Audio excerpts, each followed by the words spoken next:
Good afternoon. Welcome to Inside Indiana Sports Now with Kent Sterling. It's Friday, April 23rd, 2021. We're brought to you by the great people at Today's Dentistry, Dr. Mike O'Neill, the best dentist I've ever gone to, the only dentist I've gone to the last 27 years. Once and for all, finally, take control of your dental health. Give them a call, 317-849-2933. Punch subscribe, punch like, ring the bell, do all of that stuff. Let's talk about sports. The NFL draft, only 6 days away. Instead of guessing what Chris Ballard is thinking, let's hear from Chris Ballard himself, the general manager of the Indianapolis Colts. He had his media availability today. What do you think about this draft in terms of edge and in terms of left tackle? I think it's a good draft. I think it's in terms of just all the offensive linemen as a whole, it's really good. And then for defensive end, look, I mean, you lose Danico Autry, Justin Houston, two good players, and Justin's still, out there right now. Those are big shoes to fill. But we think we've got some young players. Lewis, I thought Taekwon, after really came on last year and played good football, and we think he can play good football, for us. When you talk about Teray, look, he's had some bad luck. And I don't, last year we didn't get to see Teray, fully. He had another surgery after the season. And at the end of the day, I blame myself for not just pausing and saying, okay, let's make sure we get him healthy. He fought through, he played hurt. He was never quite right all year. We think we've got the problem fixed. He's a good kid. He's very talented. Let's see him come to fruition. And then this is a big year for Ben Banigou. This is a big year for him. He knows it. It's time for him to step up, and he's got a lot of talent. He's a good kid. He works. Let's see what he can be. Then we brought back Muhammad. We signed Rochelle from the Chargers. So we'll work through that. And we do think there's some good players in the draft. So we'll work through it. The one thing we won't do, we won't just force the issue. Especially early in the draft, that's when you make your biggest mistakes, when you just force the issue. If it so happens falls and there's a player we like at either one of those positions, sure. I mean, I think y'all know our philosophy on the fronts. You need 8 to 10 offensive linemen, and we feel we need 8 to 10 defensive linemen. So we'll continue to add fuel to the fire, but we're not going to just force the issue. Are edge and left tackle important to fill through the draft? Both positions are important, but it's kind of like I told y'all about the quarterback position. Just taking one to take one doesn't mean you've actually filled the need. You got to take one and fill it with a good player.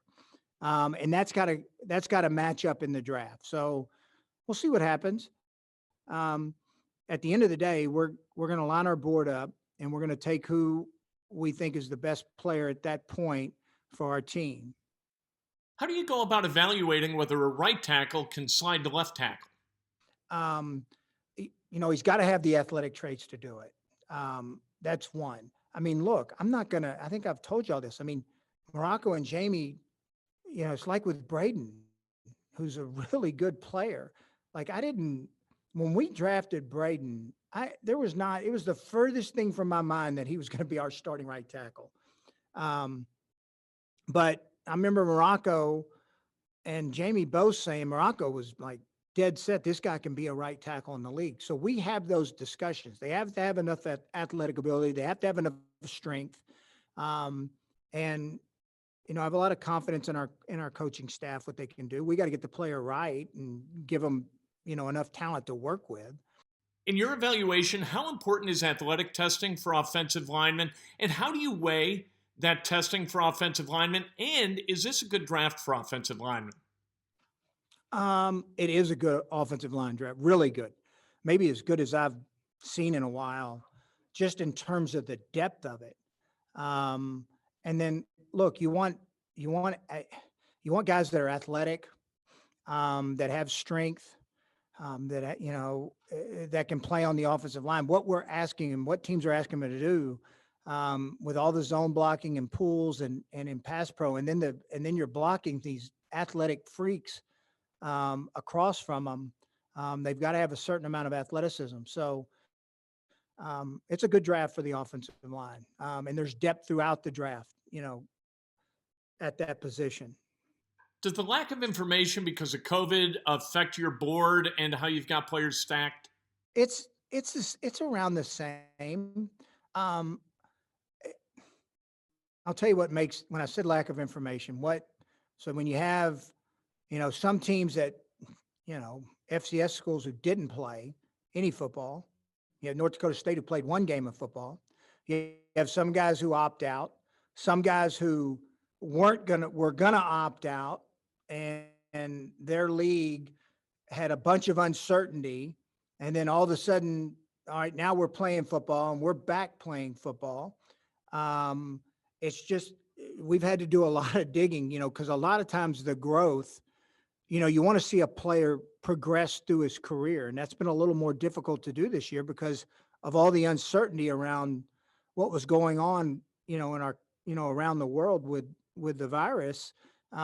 So it's just been a little more difficult because we've had to go back and dig. I mean, we're going back and watching 2018, 2019, 2020 tape on guys, trying to get them right.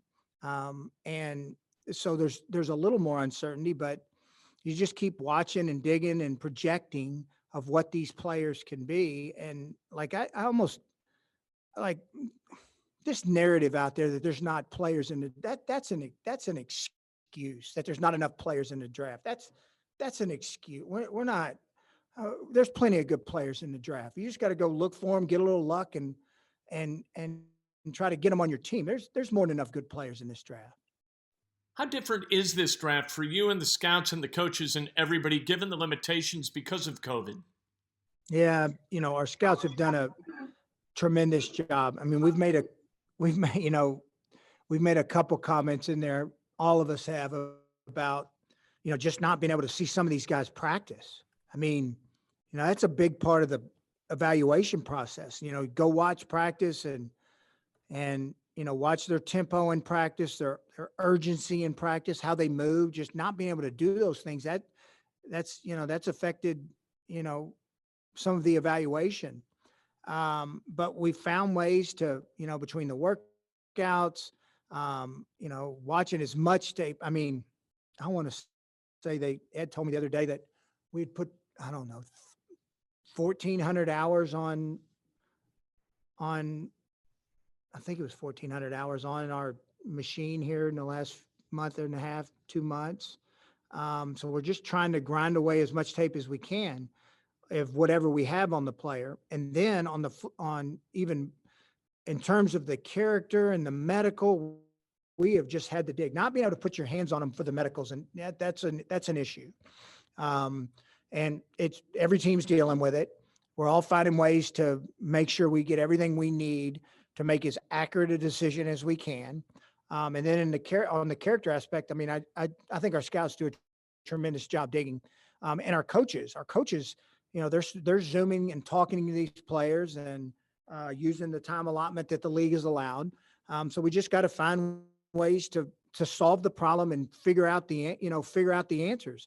And every team's dealing with it. So there's no inequities here.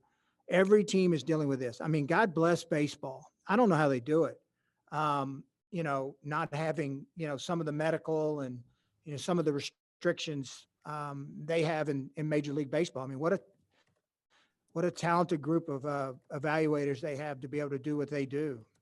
Did your lack of signing an edge guy in free agency, does that mean you've got confidence in the guys that you've already got on the roster? Well, I mean, we haven't been at this point. There was, we just haven't since we've been here, where we have our own, I mean, kind of our philosophy is we want to be able to draft and develop and sign as many of our own guys as we can. We think that's just how you build continuity, and build something that lasts over time. And, you got to make choices. And I think I think all of you understand my philosophy on free agency. I'm not against free agency. I think we've shown that we'll go out in free agency. But saying that, I just think that the long term health, both from a cap standpoint, from a culture standpoint, is to continue to grow and develop. Draft and grow and develop your own guys. And you have to make financial decisions that anytime you sign a big time free agent for a lot of money, there are consequences down the road, and that means you're willing to let other players go. And I'm not there. I like what we have on our team. We've got work to do. I'm not sitting here saying we're some Super Bowl ready team. We've got work to do, and that work will not end when the draft is over.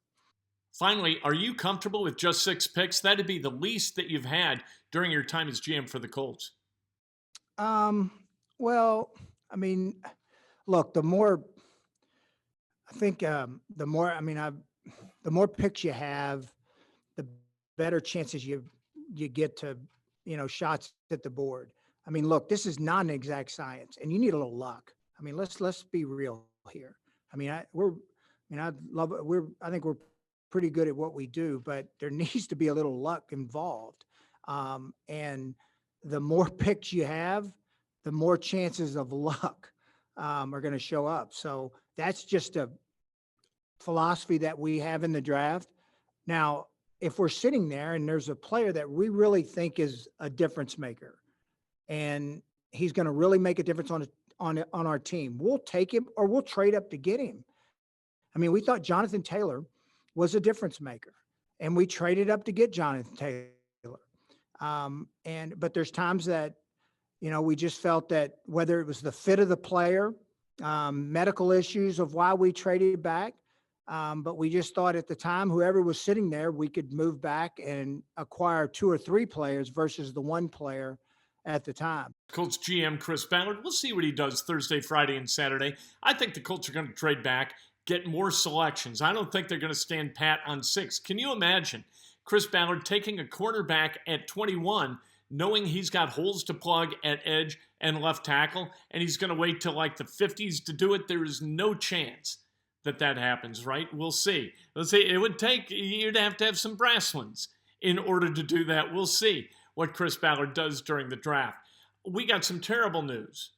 Talking about the world of the NFL, earlier today, Steve McMichael's come out and told people that he's got ALS. And that's absolutely tragic. A member of that 46 defense from the 85 Bears, one of the guys in the trenches that did huge work for the Bears for a long time, 13 seasons, I think, old number 76. We wish him courage in that fight against ALS. And man, there is no disease that is less fair than ALS. You know what the end is when you've got ALS, and that's a shame. Steve McMichael, all we got, all the love we got for you, man. Monday, Breakfast with Kent. We'll see what happens this weekend as we continue to ramp up toward the NFL draft. I think it's going to be fascinating. There are going to be a bunch of surprises. Can't wait to talk to you Monday morning, 6 a.m. on Facebook Live, and then immediately thereafter on YouTube. Have a great weekend. Do some good for some people. Lift people. Don't push people down. Be happy. Lift people. Let's go.